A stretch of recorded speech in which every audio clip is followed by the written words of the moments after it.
శ్రీ కాకతీయ వంశీయులైన గోనుగుంట బలిజల వంశ చరిత్ర గురించి తెలుసుకుందాం. 7వ శతాబ్దానికి చెందిన కాకతీయ వెన్నదేవ మహారాజు పరంపరలోని వారైన వెన్న ప్రోలరాజు ప్రముఖ రత్నాల వ్యాపారి నవరత్న పరిశీలకులుగా ఉండేవారు. వీరు నేటి ప్రకాశం జిల్లా చీమకుర్తి మండలం గోనుగుంట గ్రామ నివాసి. ఆయనకు 4 కుమారులు, 2 కుమార్తెలు ఉన్నారు. కుమార్తెలలో పెద్ద కుమార్తె పేరు ఉమ్మక్కదేవి. ఉమ్మక్కదేవిని మల్లప్ప వడయారుకు ఇచ్చి వెన్న ప్రోలరాజు వివాహము జరిపించాడు. వీరి వివాహానంతరం కొండవీటి రాజ్యములో సైనాధికారిగా కొంతకాలం పనిచేశారు. తర్వాత కర్ణాటక రాష్ట్రంలోని సింధూర కటకం పాలకుడు బళ్ళాల రాయుని వద్ద మంత్రిగా మల్లప్ప వడయారు నియమింపబడ్డారు. మల్లప్ప వడయల్ కళాభిమాని, కవులను, గాయకులను, శిల్పులను ఆదరించి సత్కరిస్తూ ఉండేవాడు. యాచకులకు అడిగినవారికి లేదనకుండా దాన ధర్మాలు చేస్తుండేవారు. ఈయన భార్య ముమ్మక్కదేవి అందాలరాశి సుగుణవతి, గౌరీదేవి భక్తురాలు, పతిసేవయే పరమార్థంగా భావించే పరమపతివ్రత. మహామంత్రి భార్యననే గర్వము ఆమెకు ఏమాత్రము ఉండేది కాదు. కోటలోని స్త్రీలతో కలిసి మెలిసి ఉండేవారు. తన పూజా మందిరంలో స్త్రీలందరితో భక్తి పాటలు పాడుతూ, ఖాళీ సమయాల్లో ఆమె అభ్యసించిన పురాణ గ్రంథ పఠనము మరియు క్షత్రియ విద్యలు నేర్పిస్తూ మిగిలిన స్త్రీలను కూడా ప్రోత్సహిస్తూ ఉండేది.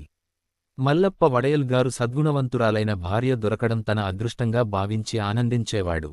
సింధూర కటకం రాజైన వీర బళ్ళాళుడు, భోగలాలసుడు, వ్యసనపరుడు, రాజ్యభారం మంత్రులపై పెట్టి, రాసక్రీడలు, జలక్రీడలతో సుందరాంగుల పొందుతో విందులు, వినోదాలతో కాలం గడుపుతుండేవాడు.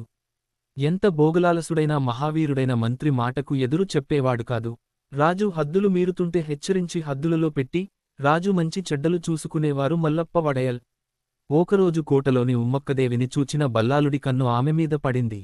అతని దుర్బుద్ధిని గమనించిన ఉమ్మక్క ఈ విషయం మల్లప్ప వడయల్కు వివరించింది. మల్లప్ప రాజును కలిసి నీ దుర్బుద్ధిని వదులుకోమని హెచ్చరించారు. తనకేమి తెలియదని నటించిన బల్లాలుడు మల్లప్ప వడయాల్ను హతమార్చి ఉమ్మక్కను దక్కించుకోవాలనే నిర్ణయానికి వచ్చాడు. సింధూర కటకం కొండల్లో దొంగలు దారి దోపిడీలు చేస్తూ ఎదిరించిన వారిని చంపుతూ బీభత్సం చేస్తుంటారు. అది సాకుగా తీసుకుని రాజు మహామంత్రి మల్లప్ప వడయార్ని ఆ దొంగల దౌర్జన్యాలను అరికట్టమని పంపించి, రాజు తన మనుషులను వెనుక వైపుగా పంపి మల్లప్ప మంత్రిని హతమార్చాడు. మహావీరుడైన వడయాల్ మరణవార్త విని రాజ్య ప్రజలు బంధువులు దుఃఖించారు. తీవ్ర విషాదంలో ఉన్న ఉమ్మక్కదేవిని సొంతం చేసుకోవడానికి బల్లాలుడు కోటలో ప్రవేశించి అల్లకల్లోలం సృష్టించాడు.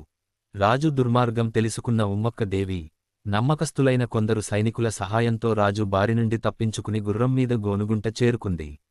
ఉమ్మక్కదేవికి జరిగిన అన్యాయం తెలుసుకున్న వెన్న ప్రోలరాజు అతని కుమారులు కోపంతో రగిలిపోయారు. తన భర్తను చంపినవాడి తలకావాలని ఉమ్మక్కదేవి పట్టుబట్టింది.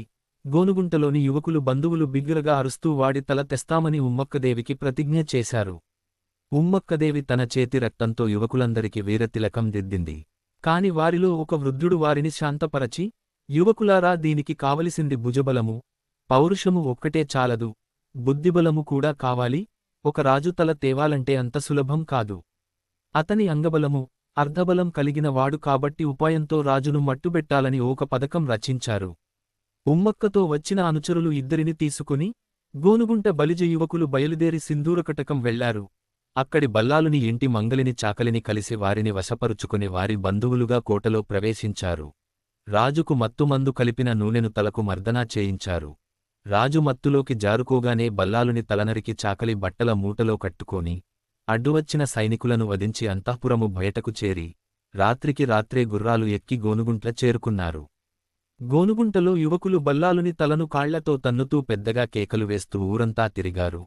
పెద్ద ఉత్సవంలాగా గుమ్మిగుడి ఒక శూలానికి తలను బ్రుచ్చి ఊరేగించారు.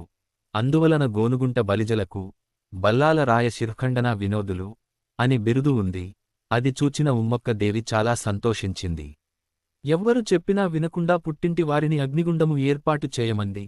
అగ్ని ప్రవేశంనకు ముందుగా ఆమె గ్రామ ప్రజలకు, కులస్తులకు పాకనాటి బలిజలారా, మీరు దాస్యము చేయకండి, ఐకమత్యంగా జీవించండి, మీ చెల్లిని మరువకండి, నన్ను స్మరిస్తే ఎప్పుడూ మీకు సాయంగా ఉంటానని చెప్పి అగ్ని ప్రవేశం చేసింది.